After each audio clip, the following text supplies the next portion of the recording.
在古希腊的雅典城邦，曾住着一位被后世誉为西方哲学奠基人的老人，他叫苏格拉底。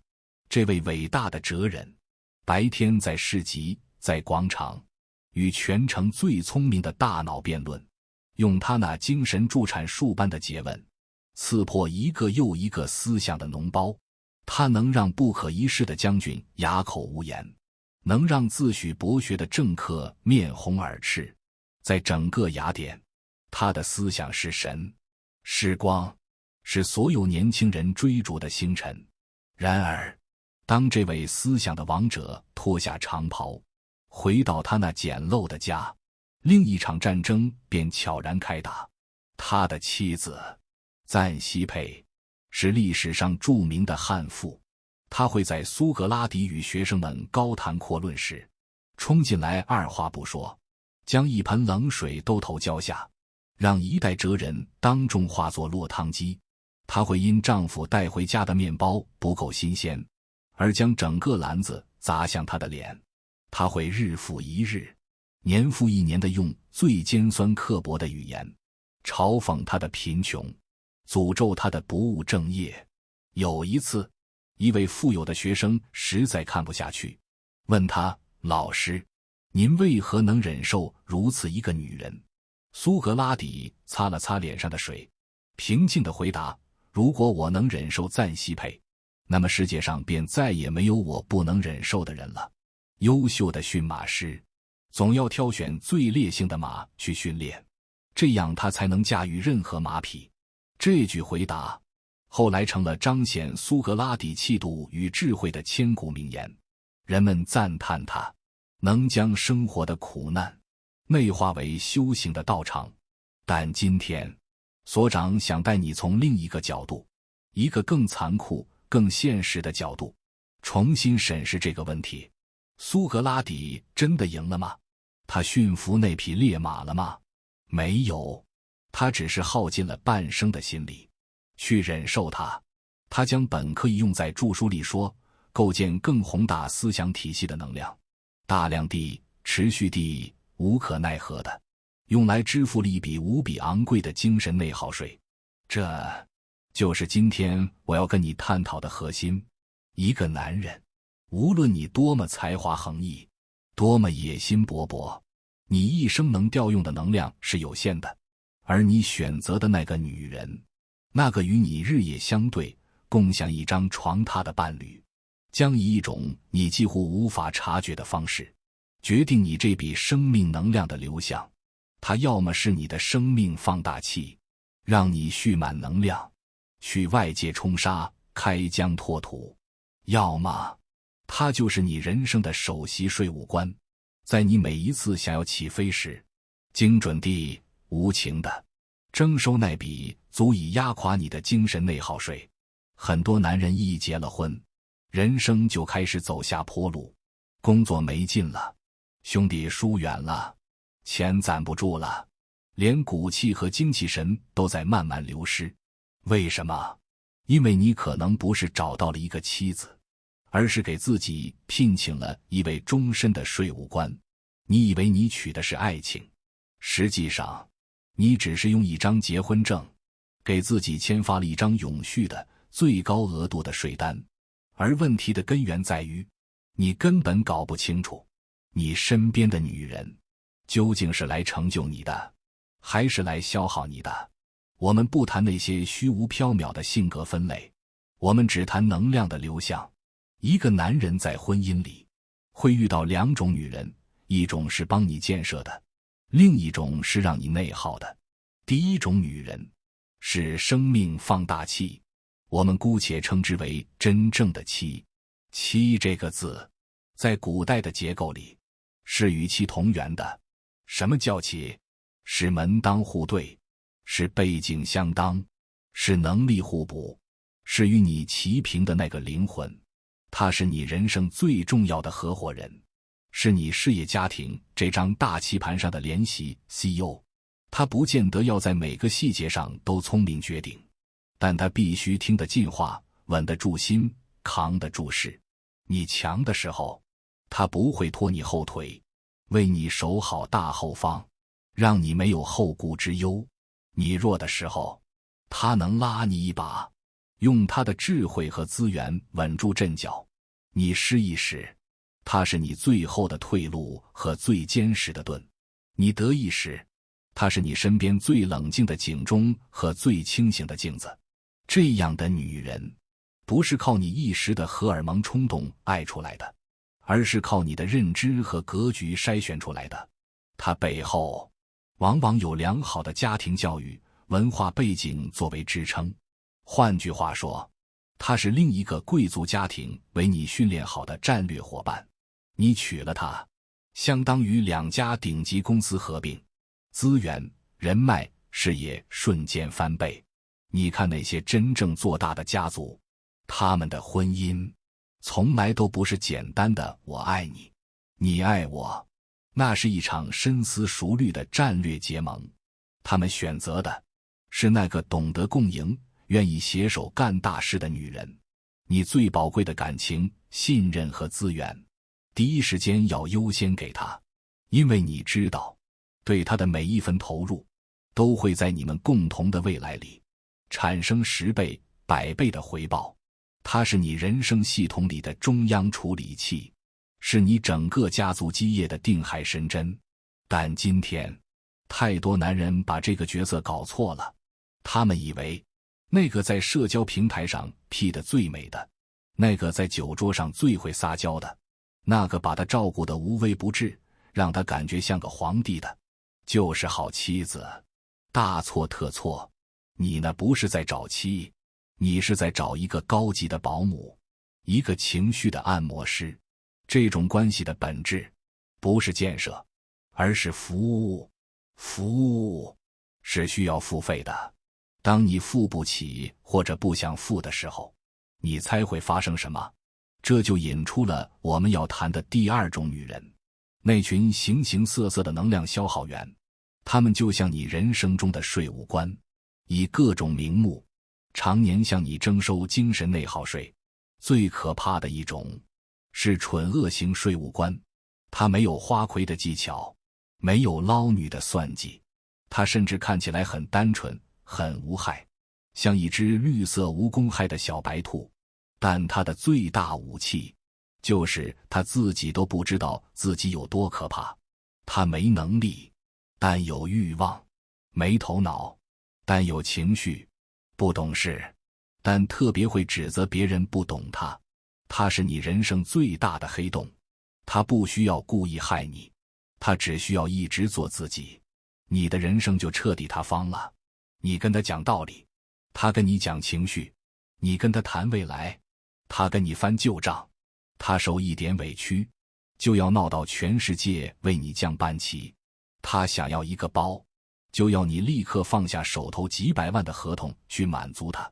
他脑子里没有逻辑，只有你爱不爱我的终极审判。他会不断制造冲突，然后倒打一耙，说是你不会哄他。他会反复打压你，羞辱你，然后逼你用更昂贵的付出来证明你爱他。他像一个永远填不饱的巨婴，而你就是那个被捆绑的奶妈。你以为他是情绪不稳定吗？不，他稳定得很。他总能在你最累、最脆弱、最需要支持的时候，精准地引爆一颗情绪炸弹，把你炸得粉身碎骨。然后他会抱着你的残骸哭泣，说对不起，我只是太爱你了。娶了这种女人，你再有能力，也会被她无休止的内耗拖成一个废人。你的公司会因为她在家里的歇斯底里而错失重要决策，你的孩子会因为她扭曲的教育方式而心理出现问题，你的父母会因为她毫无分寸的言行而终日不得安宁。她不是来爱你的，她是来确认你有多爱她，而确认的方式就是把你拥有的一切一点一点地摧毁掉，看你是否还愿意留在她身边。这种女人就是苏格拉底的妻子赞西佩的现代版。她们是男人命运中最残酷的压力测试，但 99% 的男人都通不过这场测试。他们最终的结局，不是成为哲学家，而是成为精神病院的常客。比蠢恶更高阶一点的，是套利型税务官，这其中包括了我们常说的捞女和花魁。他们不制造无谓的内耗，他们的目标非常明确：你的钱、你的资源、你的社会地位。他们是顶级的情感黑客，专门攻击那些事业小成、内心空虚又急于证明自己魅力的男人。他们不会像第一种女人那样跟你歇斯底里，恰恰相反，他们温柔、体贴、善解人意，简直是你灵魂的完美拼图。他懂你的疲惫，欣赏你的才华，心疼你的不易。在你老婆指责你回家太晚时，他会为你点一盏灯，煮一碗面，告诉你身体最重要。在你感叹之阴难觅时，他会用崇拜的眼神看着你，说我觉得你就是这个时代的英雄。你以为你遇到了真爱，遇到了那个比老婆懂我10000倍的灵魂伴侣。兄弟，你只是遇到了一个顶级的产品经理，他精准地调研了你的用户需求，然后为你量身打造了一款让你无法拒绝的情感产品。他从不急着要钱，他先给你制造未来的幻觉，和你谈人生，谈艺术，谈灵魂共鸣。等你彻底上钩，他就开始和你共建未来了。装修房子，买车，开公司，投资项目，移民规划，每一个项目都包装在为了我们美好的明天的糖衣之下，而每一个项目的实际受益人都是他。他靠的不是勒索，而是让你心甘情愿。当你发现自己被骗了，他早已带着你的资产在下一个男人那里共建新世界了。最可怕的不是他爱钱，而是你到最后一刻都还以为他爱你。这种套利型税务官比蠢恶型更隐蔽，杀伤力也更大。前者是把你折磨死，后者是把你掏空死。他们不会毁掉你的精神，但会卷走你半生的积蓄，让你从头再来。现在社会最危险的不是那些摆在明面上的交易关系，比如古代的妓与妾。妓是明码标价的情绪服务，你付钱，他陪笑，银货两讫，不谈亏欠。他懂男人，但从不属于任何一个男人。你把他当成生活的调剂品，没问题，但你如果把他错当成妻来宠，那就是自掘坟墓。而妾在古代是一种有秩序的辅助关系，他不和妻争正统，有情有义，有自知之明。他知道自己的位置，不承担主妇责任，但提供情感陪伴。但今天这个社会已经没有妾的制度，却到处都是妾的心理。什么叫妾的心理？就是永远觉得自己该被宠，该被爱，但从来不担责，不操心，不自重。他跟你说我不想结婚，你以为他清高，其实他在等一个愿意为他违背原则的傻子。这些关系，只要你脑子清醒，认清其交易和辅助的本质，危害是可控的。真正的风险是那些披着妻的外衣，行着税务官之实的女人。她们懂得伪装，善于表演，精准拿捏你的人性弱点、愧疚、责任、英雄梦。无数男人就是这样把人生最要 M 的 bug 亲手签进了自己的户口本。那么，一个男人如何才能避免被征收这笔毁灭性的精神内耗税？如何才能找到那个生命放大器？这无关感觉，无关荷尔蒙，这只关乎你的认知和格局。首先，你要明白，婚姻从来不是两个人的事，而是两个家族、两套社会关系、两种价值体系的总和。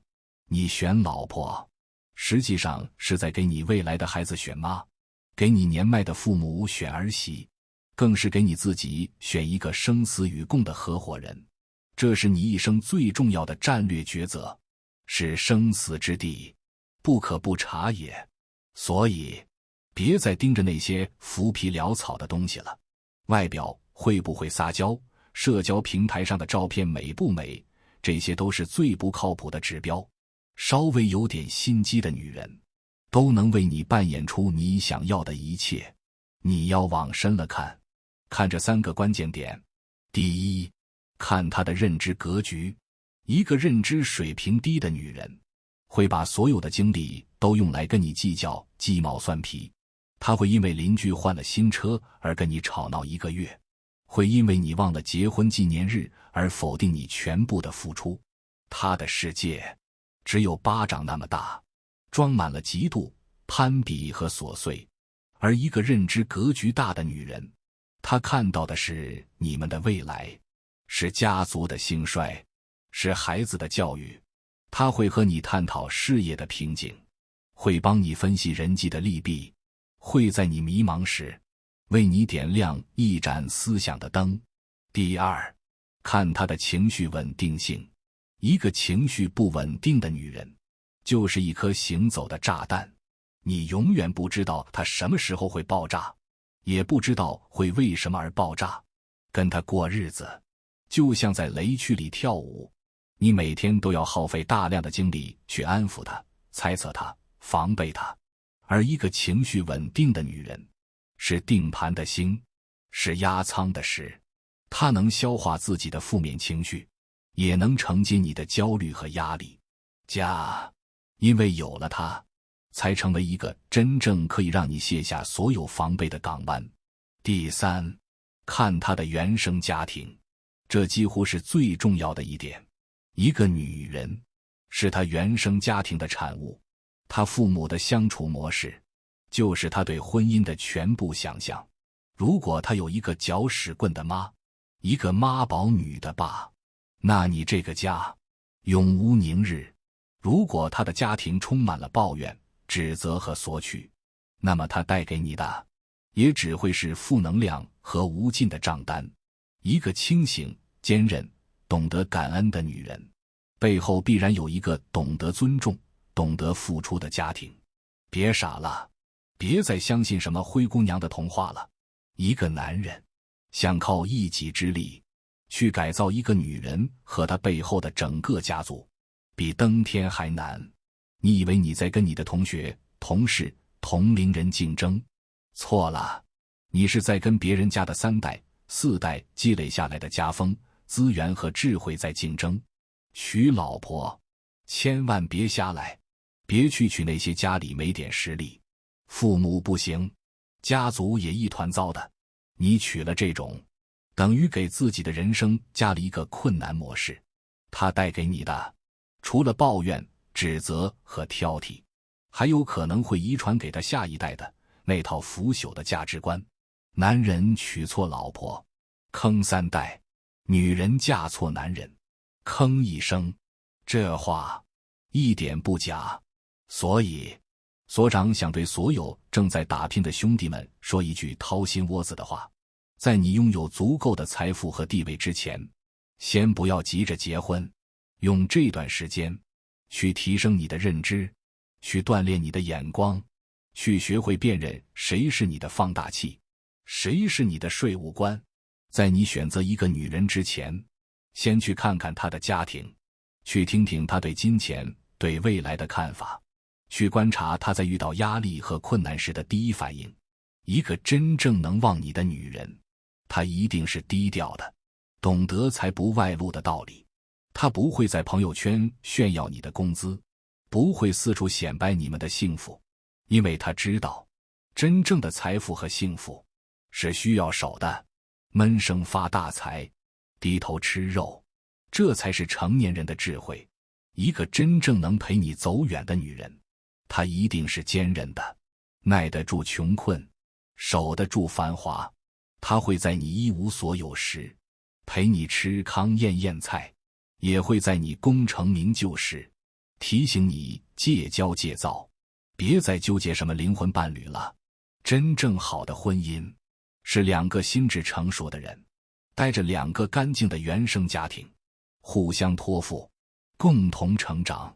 房贷压顶，一起算账；老人住院，一起照顾；孩子叛逆，一起应对。你找的不是一个花瓶，不是一个保姆，你找的是一个战友。